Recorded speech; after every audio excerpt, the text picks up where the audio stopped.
Hello and welcome to Wisdex plus. कल का session कैसा लगा? प्लीज़ अपना सुझाव ज़रूर दें। कोई भी अपडेट चाहते हो तो बताइए।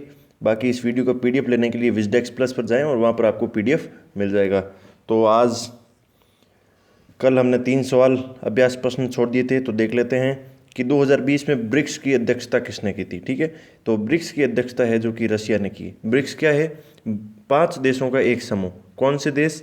ब्राज़ील, रशिया, इंडिया, चाइना और साउथ अफ्रीका। ठीक है, तो इन 5 देशों से मिलकर बनता है और इन देशों ने ही मिलकर ब्रिक्स बैंक बना दी, जिसे और दूसरा नाम क्या बोलते हैं? New development bank. ठीक है, एनडीबी के नाम से जाना जाता है। तो इस एनडीबी क्या काम करती है? इसमें इसमें भी यही 5 देश हैं और सबके पास 20-20% हिस्सा है। ठीक है, सबके पास मतलब 100% हिस्सा होता है, तो 20% ब्राज़ील के पास, 20 ही रशिया के पास, ऐसे 5 देशों के पास बराबर हिस्सा है। बाकी 2014 में इसकी स्थापना हुई और इसका एनडीबी का जो हेडक्वार्टर है वो शंघाई चीन में है। तो अपने को इतनी चीज़ याद रखनी है। तो इस ब्रिक्स में जो साउथ अफ्रीका है, ठीक है, तो ब्रिक्स का जो ये सबसे वाला एस है, ये 2010 में जुड़ा था। ठीक है, सबसे लास्ट में जुड़ा था। इससे पहले ब्रिक नाम कहलाती थी, फिर ये ब्रिक्स हो गई। ठीक है, तो ये इंपॉर्टेंट न्यूज़ थी। बाकी पुलिकली किस राज्य का लोक कला रूप है? तो ये इसका है जो केरल है। ठीक है, वन लाइनर है और इसको हमने कल भी पढ़ा था, आपको रिमेंबर करो आप। पुलिकली किस राज्य का लोक कला रूप है? फिर अरुण जेटली जी, ठीक है, Arun Jaitley ji cricket stadium, Arun Jaitley cricket stadium, पहले इसका नाम क्या था? Firoz Shah Kotla cricket stadium. तो किस राज्य केंद्र शासित प्रदेश में स्थित है? तो अरुण जेटली क्रिकेट स्टेडियम है जो कि अभी दिल्ली में स्थित है। ठीक है, तो इसका पहला नाम ये था फिरोज शाह कोटला, अब इसका नाम चेंज करके बना दिया। ठीक है, अभी एक कई रेलवे स्टेशन का नाम चेंज किया है, तो आप बता सकते हैं कौन कौन से 2 रेलवे स्टेशनों का नाम चेंज कर दिया गया है। बाकी अरुण जेटली जी पहले वित्त मंत्री भी रह चुके हैं और 1952 टू 2019, ठीक है, 1952 से 2019 का सफ़र इनका रहा। तो पहले वित्त मंत्री भी रह चुके हैं और ये राजनीतिक और वकील भी हम अपने प्रोफेशन से रह चुके हैं। फिर आज का करंट शुरू होता है। प्लीज़ चैनल को सब्सक्राइब जरूर कर लें एक बार, या फिर अपनी एक राय जरूर कमेंट बॉक्स में दें, तो इससे मेरा उत्साह जरूर बढ़ेगा। बाकी आपको कैसा लगता है सेशन, ये आप बताइए। फिर राष्ट्रीय खेल दिवस कब मनाया जाता है? ठीक है, तो राष्ट्रीय खेल दिवस है इन 4 डे में से कब मनाया जाता है? तो इसका राइट आंसर है जो कि 29 अगस्त है। तो 29 अगस्त को क्यों मनाया जाता है? क्योंकि हॉकी के जादूगर कौन? मेजर ध्यानचंद। तो मेजर ध्यानचंद सिंह के जन्म पर मनाया जाता है। इनके नाम में चंद नाम क्यों जुड़ा? चंद क्योंकि ये मैक्सिमम अपनी प्रैक्टिस है जो कि चांद की रोशनी में किया करते थे, तो फिर इनका मेजर ध्यान से नाम फिर इनका ध्यानचंद हो गया। ठीक है, तो 2012 से प्रत्येक वर्ष राष्ट्रीय खेल दिवस मनाया जाता है और इस दिन राष्ट्रपति द्वारा राष्ट्रपति खेल पुरस्कार भी दिया जाता है। ठीक है, तो इस साल पहली बार एक साथ 5 खिलाड़ियों को खेल पुरस्कार, खेल रत्न मिलेगा। ठीक है, तो मेजर ध्यानचंद जी के बारे में देख लीजिए। तो इनका जन्म है जो कि 1905 इलाहाबाद में हुआ। ठीक है, बाकी इनकी डेथ हुई जो 1979 में हो गई, और कब हुई? 3 दिसंबर 1979 को। ठीक है, इन्होंने 3 ओलंपिक गोल्ड मेडल जीते।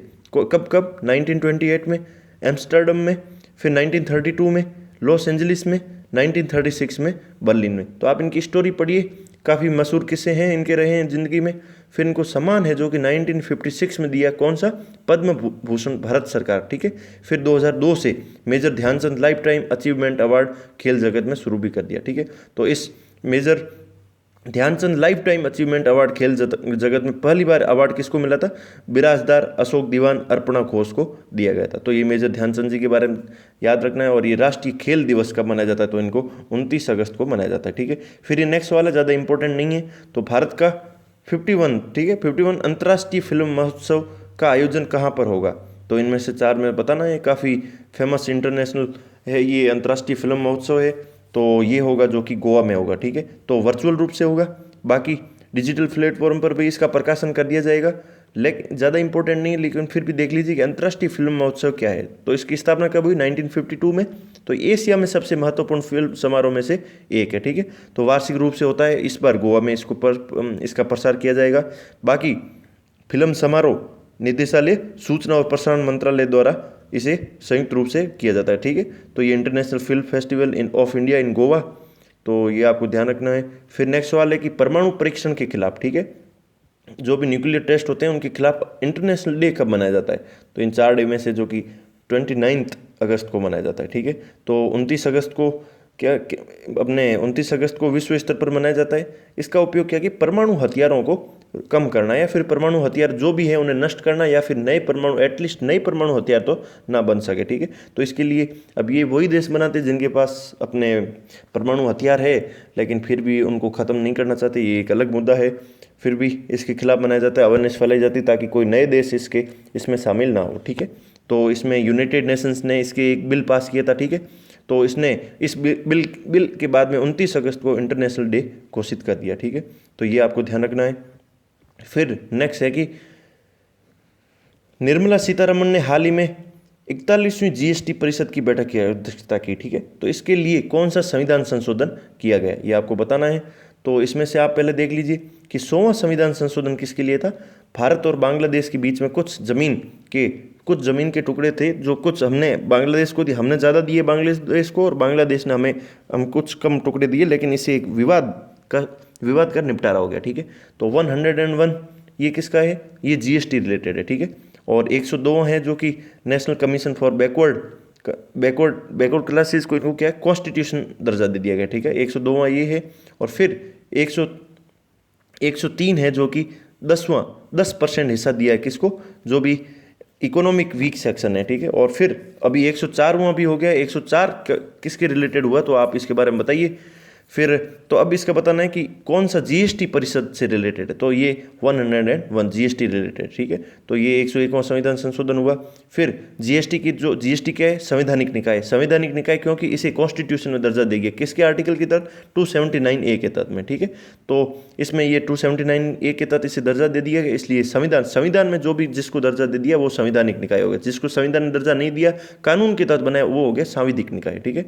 तो ये दो चीज़ इसमें इंपॉर्टेंट। फिर जीएसटी परिषद की हेडेड कौन करता है, तो इसको जो अध्यक्षता करते हैं वो केंद्रीय वित्त मंत्री करते हैं। फिर इसमें साथ में ही अन्य सदस्य में केंद्रीय राज्य मंत्री या फिर वित्त मंत्री तो होते ही हैं, साथ में सभी राज्यों के वित्त या कराधान के प्रभारी मंत्री होते हैं, या फिर उनके द्वारा जो नॉमिनेट किए जाते हैं वो इसमें आते हैं, ठीक है। जीएसटी परिषद फिर अपनी ये रेटें डन करती है कि 5% की इसकी दर होगी या फिर 10% की दर होगी, इस प्रकार इनमें किया जाता है। तो इसमें स्टेट और सेंट्रल लेवल दोनों का कॉन्ट्रीब्यूशन रहता है।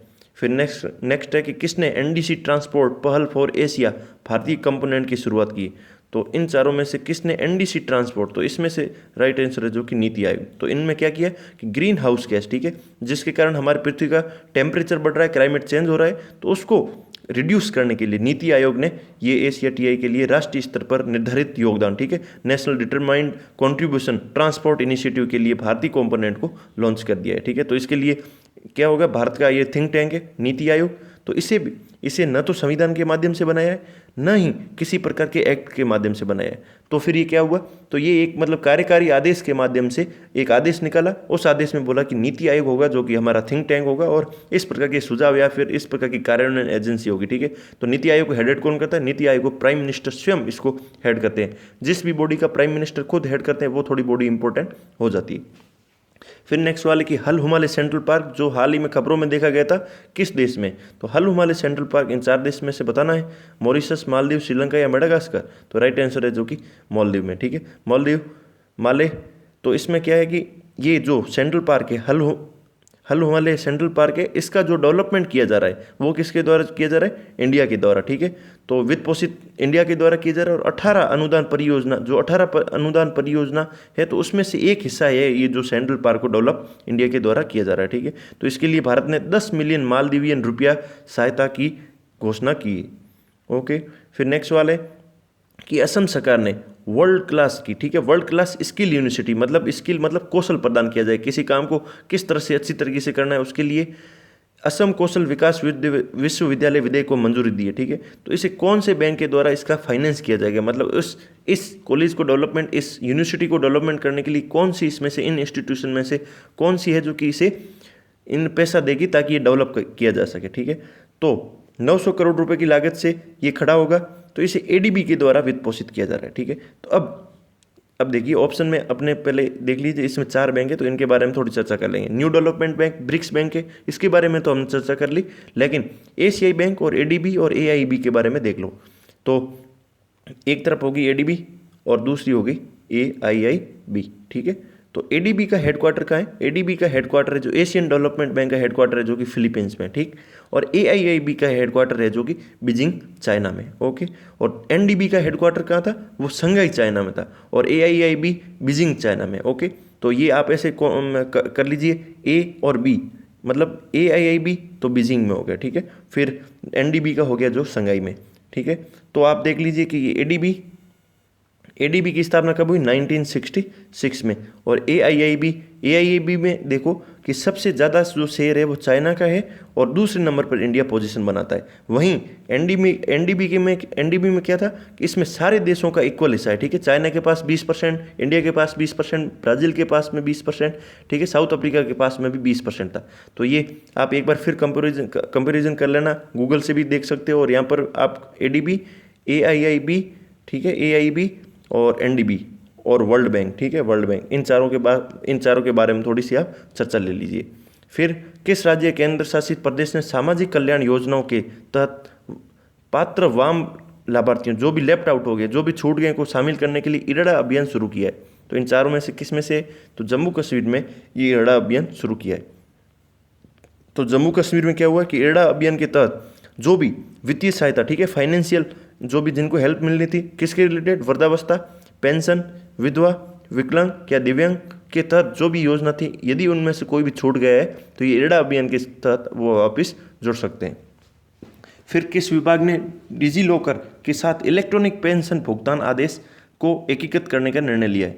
तो इन चारों में से बताना है कि कौन से विभाग है जो डिजी लॉकर, ठीक है, डिजी लॉकर के साथ में इलेक्ट्रॉनिक पेंशन भुगतान, ठीक है, ईपीपीओ को एकीकृत करने का निर्णय लिया गया है। तो इसका राइट आंसर है जो कि पेंशन और पेंशनर्स कल्याण विभाग ने। तो इसमें क्या होगा कि पेंशन और पेंशन भोगियों के कल्याण विभाग ने, कार्मिक लोक शिकायत पेंशन मंत्रालय ने डिजी लॉकर के साथ में, ठीक है, तो डिजी लॉकर ऐप के साथ में इलेक्ट्रॉनिक पेंशन, ठीक है, ई प्लेटफॉर्म के माध्यम से, ठीक है, इलेक्ट्रॉनिक पेंशन भुगतान आदेश को एकीकृत करने का निर्णय लिया है। क्या है? तो ये इसका सॉफ्टवेयर है to use to create the facility, ठीक है। तो इनका ये सॉफ्टवेयर है जो कि इस प्रकार की फैसिलिटी को डेवलप करेगा, भविष्य नाम से सॉफ्टवेयर है। फिर नेक्स्ट है कि प्रधानमंत्री जनधन योजना, ठीक है, जनधन जिसमें अकाउंट खोलने का टारगेट किया गया था, में 6वीं वर्षगांठ 28 अगस्त 2020 को मनाई गई।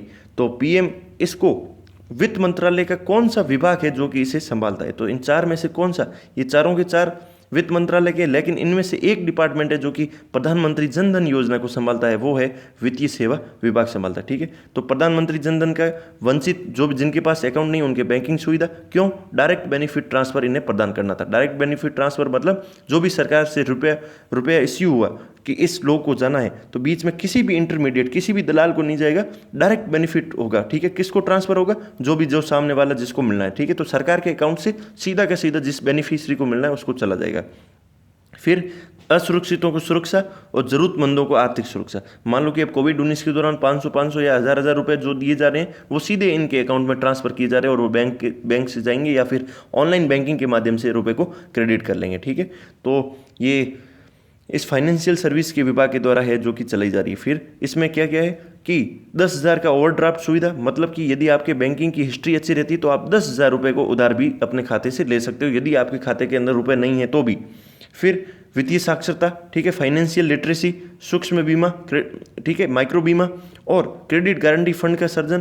क्रेडिट गारंटी ये है कि आप लोन ले लो, यदि आपको रुपए डूब गया तो सरकार आपको मतलब उस सामने वाले इंस्टीट्यूशन को पे कर देगी, ठीक है। पेंशन योजना और ओवरड्राफ्ट सुविधा, तो ये 6 पिलर बन के इस पीएम योजना को बनाते हैं।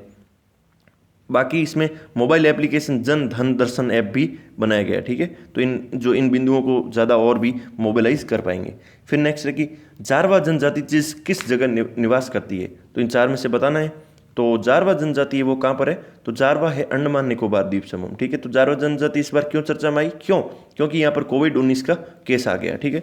लेकिन जारवा जनजाति के बारे में अपने ज़्यादा चर्चा नहीं करेंगे, लेकिन फिर भी एक बार हल्के से देख लीजिए कि ये अंडमान निकोबार द्वीप समूह में पाई जाती है। यहाँ पर कोरोना वायरस आ गया इसलिए चर्चा में आई है। बाकी अंडमान निकोबार में टोटल 6 शेड्यूल्ड ट्राइब्स पाई जाती है, ठीक है, अधिसूचित जनजातियाँ पाई जाती है। तो इसमें से अपन ने कल परसों एक देखा था कि पीवीटीजी ग्रुप होते हैं, ठीक है। तो इसके बारे में आपको अपने को यूपीएससी में आईएएस के एग्जाम में भी पूछा था।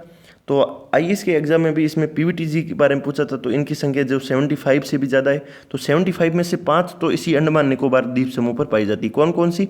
निकोबार को छोड़ दो, बाकी कौन? Jarawa, ओंगो, great Andamani, Shompen and Sentinel, ठीक है। तो ये 5 है जो कि पीवीटीजी में पाई जाती है और एक निकोबारी जनजाति है। तो सेंटिनली द्वीप, सेंटिनली है ये चर्चा में रही थी। क्यों?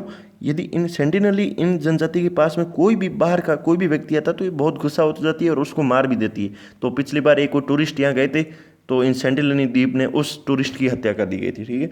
तो ये चर्चा में रही है। तो ये 6 जनजातियाँ इस निकोबार द्वीप समूह पर पाई जाती। कौन कौन सी? जारवा, ओंगे, ग्रेट अंडमानी, सोमपेन, सेंटिनली और निकोबारी, ठीक है। तो ये चर्चा में रही है और इन्हें ध्यान रखना है। फिर जारवा जनजाति के बारे में और डिटेल दे रखी, लेकिन इतनी इंपॉर्टेंट नहीं है, फिर भी आप इसे पढ़ना चाहो तो आप पढ़ सकते हैं, ठीक है। तो ये इन्फॉर्मेशन इसके बारे में दे रखी है। फिर पीएम मोदी ने हाल ही में कहाँ पर? रानी लक्ष्मीबाई सेंट्रल एग्रीकल्चर यूनिवर्सिटी का उद्घाटन किया है। तो इन चारों में से कहाँ पर है? तो इसका झांसी में किया गया, ठीक है। झांसी की रानी लक्ष्मीबाई, झांसी कहाँ है? यूपी में पड़ता है, ठीक है। तो झांसी की रानी लक्ष्मीबाई, तो रानी लक्ष्मीबाई की चर्चा में आइए तो इनके देख लीजिए, इनका जन्म है जो 1828 में वाराणसी में हुआ, ठीक है। और 1858 में मात्र 29-30 साल की उम्र में ग्वालियर में इनकी मृत्यु हो गई थी। क्यों मृत्यु हुई? क्योंकि ये स्वतंत्रता संग्रामी थी। 1857 की क्रांति में माना जाता है कि इनके सिर पर तलवार का वार हुआ और उनसे मणिकर्णिका, ठीक है, रानी लक्ष्मीबाई का दूसरा नाम मणिकर्णिका है, इनकी मृत्यु हो गई थी। और इनके पति का नाम क्या है? राजा गंगाधर राव नेवल, ठीक है। और 1857 में ये शहीद हो गई थी। तो पीएम मोदी ने रानी लक्ष्मीबाई सेंट्रल एग्रीकल्चर यूनिवर्सिटी का उद्घाटन किया है, ठीक है। फिर नेक्स्ट वाला है कि शिंजो आबे किस देश के प्रधानमंत्री ने अगस्त 2020 में पद का इस्तीफा दे दिया? तो इन 4 में से शिंजो आबे कौन से देश के है प्राइम मिनिस्टर है? तो ये जापान के हैं, ठीक है। तो बताया जा रहा है कि शिंजो आबे ने, इनकी अभी तबीयत ठीक ना होने के कारण इन्होंने इस्तीफा दे दिया है। और ये किसके प्राइम मिनिस्टर है? तो जापान के, ठीक है। जापान की राजधानी क्या है? टोक्यो। और ओलंपिक्स गेम 2021 का आयोजन भी इसमें यहाँ पर हो रहा है। और ओसाका में G20 का समिट आयोजन भी हुआ था, G20 का समिट आयोजित हुआ था, ठीक है। तो शिंजो आबे ने पहली बार इस्तीफा दिया? नहीं। तो शिंजो आबे ने पहले भी एक बार 2008 के टाइम में इन्होंने इस्तीफा दे दिया था, क्योंकि तब भी इनकी कुछ हेल्थ रिलेटेड इश्यू थे और इस बार और वापस ज़्यादा सीवियर हेल्थ रिलेटेड इश्यू आए हैं। फिर तो आप ये बताएंगे कि शिंजो आबे कौन से? तो ये लिबरल डेमोक्रेटिक पार्टी के लीडर थे, ठीक है। तो ये आपको ध्यान रखना है। फिर नेक्स्ट है कि वाणिज्य और उद्योग मंत्री का नाम बताइए जिन्होंने एशियन, ठीक है, association of south east Asian network India business council virtual meet को संबोधित किया। तो इन चारों में से बताना है कि नितिन गडकरी, पीयूष गोयल, रमेश पोखरियाल। तो इसका राइट आंसर है जो कि पीयूष गोयल, ठीक है। तो यूनियन और वाणिज्य और उद्योग मंत्री पीयूष गोयल ने Asian Bharat business council virtual meeting को संबोधित किया, ठीक है। तो ये आपने इतना तो ध्यान रखना ही, साथ में एशियन के बारे में ज़्यादा इंपॉर्टेंट, ठीक है। इन्होंने यहाँ पर एक 3C का भी फॉर्मूला दिया, क्या है? कोऑपरेशन, कोलाब्रेशन एंड कमिटमेंट, ठीक है। तो इन 3C के बारे में सहयोग और प्रतिबद्धता पर जोर दिया गया। बाकी एशियन के बारे में देख लीजिए, association of south east Asian Nations, ठीक है। इसकी स्थापना 1967 में हुई। ये जो 10 देश पड़ते हैं अपने साइड में से, जैसे ये आप ऐसे मान लीजिए कि Indonesia, Thailand, Malaysia, Singapore, Philippines, Vietnam, Brunei, Myanmar, ठीक है, कंबोडिया और लाओस। तो Myanmar, Laos, Cambodia, Vietnam, Brunei, Indonesia, तो ये जो 10 देश पड़ते हैं इस एरिया में अपने ईस्ट में, ठीक है। तो ये जो 10 देश हैं इन्हें एशियन नाम से इन्होंने एक अपना रीजनल ग्रुप बना रखा है। और बाकी इनका हेडक्वार्टर है जो कि जकार्ता इंडोनेशिया में पड़ता है, ठीक है, जकार्ता इंडोनेशिया में। तो फिर आज का डिस्कशन पूरा हुआ और ये 2 सवाल, इसमें से दूसरा तो अपन ने देख लिया है कि इनका कौन सा आर्टिकल है, इसमें चर्चा भी की थी, आप इसका आंसर भी बताएंगे। और दाचिगाम राष्ट्रीय उद्यान किस राज्य प्रदेश में पड़ता है? तो इनका सॉल्यूशन है जो कि अगले लेक्चर में हम देखेंगे। और आपको लेक्चर कैसा लगा तो आप प्लीज़ ज़रूर बताइएगा। बाकी इस चैनल को आप सब्सक्राइब जरूर करें, बिल्कुल, नहीं तो इससे मेरा भी कुछ कॉन्फिडेंस है जो कि बूस्टअप होता है, ठीक है।